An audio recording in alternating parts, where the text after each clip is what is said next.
নমস্কার বন্ধুরা, সুস্বাদে তোমাদের সবাইকে স্বাগত। আজ আমি তোমাদের সাথে ভীষণ হেলদি আর টেস্টি একটা রেসিপি শেয়ার করব। এটা তোমরা জলখাবারে বা সন্ধ্যের স্ন্যাক্স হিসাবে খেতে পারো। ডিম ও আলু দিয়ে বানানো এই রেসিপিটা খেতে যেমন সুস্বাদু, বানানোও তেমনি ভীষণ সহজ। তো চলো দেরি না করে চটপট শুরু করে দিই আমার আজকের এই রেসিপিটা। তো এটা বানানোর জন্য প্রথমেই আমি এখানে দেখো সেদ্ধ করে রাখা আলু নিয়ে নিয়েছি। আলুটা মাঝখান থেকে দু টুকরো করে কেটে খোসা সমেত আমি সেদ্ধ করে নিয়েছিলাম। তো এবার এই আলুটা আমি গ্রেট করে নেব। আমাদের গ্রেটারের যে মাঝের দিকের পোর্শনটা আছে সেটা দিয়ে এই আলুটা গ্রেট করে নিতে হবে। আর এই আলুটার মধ্যে যাতে কোনো দানা ভাব না থাকে তার জন্যই এই আলুটাকে আমি গ্রেট করে নিয়েছি। আর তোমরা যদি এটা হাতের সাহায্যে চটকে নিতে চাও সেক্ষেত্রে লক্ষ্য রাখবে এই আলুটার মধ্যে যেন কোনো দানা ভাব না থাকে। সমস্ত আলুটা গ্রেট করা হয়ে গেছে। এবার এই আলুটা আমি অন্য একটা বাটির মধ্যে নিয়ে নিলাম। এবার এই আলুর মধ্যে আমি দিয়ে দিলাম পেঁয়াজ কুচি। পেঁয়াজটা খুব মিহি করে কুচি করে নিতে হবে। এবার এর মধ্যে কয়েকটা কাঁচা পাকা লঙ্কা কুচি দিয়ে দিলাম আর দিয়ে দিলাম ধনেপাতা কুচি। এই সমস্ত উপকরণগুলো দেওয়ার পর এবার এর মধ্যে আমি দুটো ডিম ফাটিয়ে দিয়ে দিলাম। ডিমগুলো দেওয়ার পর এবার এর মধ্যে সামান্য একটু মশলা অ্যাড করব। তো প্রথমেই এর মধ্যে দিয়ে দিলাম পরিমাণ মতো নুন, গোলমরিচ গুঁড়ো, একটু আদার শুঁট। আদার শুঁট যদি বাড়িতে না থাকে সেক্ষেত্রে তোমরা এটা স্কিপ করতে পারো।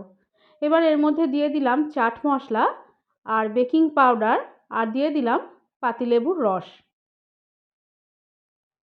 এই সমস্ত উপকরণগুলো দেওয়া হয়ে গেলে এবার এই সমস্তটা খুব ভালো করে মিশিয়ে নেব।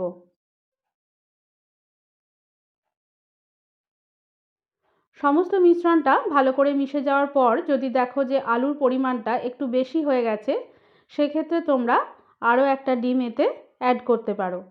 এখানেও আমার আলুর পরিমাণটা একটু বেশি হয়ে গেছিলো, তাই আরও একটা ডিম এর মধ্যে দিয়ে দিলাম। ডিমটা দেওয়ার পর আবারও এটা ভালো করে মিশিয়ে নেব।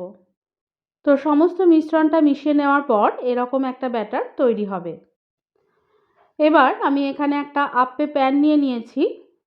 এবার প্যানটা সামান্য একটু গরম হয়ে গেলে এর সমস্ত খাপগুলোর মধ্যে সামান্য একটু করে সাদা তেল দিয়ে দিলাম। তো আমি এখানে সাদা তেল ব্যবহার করেছি, তোমরা চাইলে এখানে সর্ষের তেলও ব্যবহার করতে পারো। সমস্ত খাপগুলোতে তেলটা দেওয়া হয়ে গেলে এবার ব্যাটারটার থেকে অল্প অল্প পরিমাণ নিয়ে এই সমস্ত খাপগুলোতে দিয়ে দেব। আর তোমাদের কাছে যদি এই আপ্পে প্যানটা না থাকে সেক্ষেত্রে তোমরা এটা কড়াতেও বড়ার আকারে ভেজে নিতে পারো।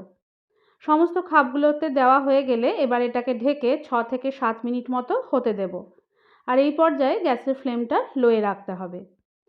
6-7 মিনিট পর এই সমস্ত আপ্পেগুলোকে আমি একবার উল্টে দিলাম। সমস্ত আপ্পেগুলো উল্টানো হয়ে গেলে তারপর এটাকে আবারও ঢেকে 5 থেকে 6 মিনিট মতো লো টু মিডিয়াম ফ্লেমে হতে দিতে হবে। 5-6 মিনিট পর আমি আপ্পেগুলো আবারও একবার দেখে নিচ্ছি যে এর আরেকটা দিকও ঠিকঠাক হয়েছে কিনা। তো দেখো আপ্পেগুলোর আমার দুটো দিকই ভালো করে হয়ে গেছে। এবার এগুলো আমি একটা প্লেটের মধ্যে তুলে নেব। তাহলে তোমরা দেখতেই পেলে কত সহজে ভীষণ হেলদি এই রেসিপিটা বাড়িতে তোমরা বানিয়ে নিতে পারবে।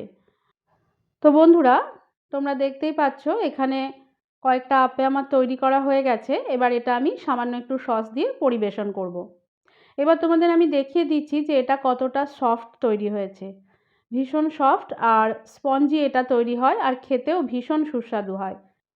তো বন্ধুরা, তোমরা একবার অবশ্যই ডিম আর আলু দিয়ে বানানো মজাদার এই এগ পটেটো আপ্পের রেসিপিটা বাড়িতে একবার বানিয়ে দেখো। আশা করি আমার আজকের রেসিপি তোমাদের ভালো লেগেছে।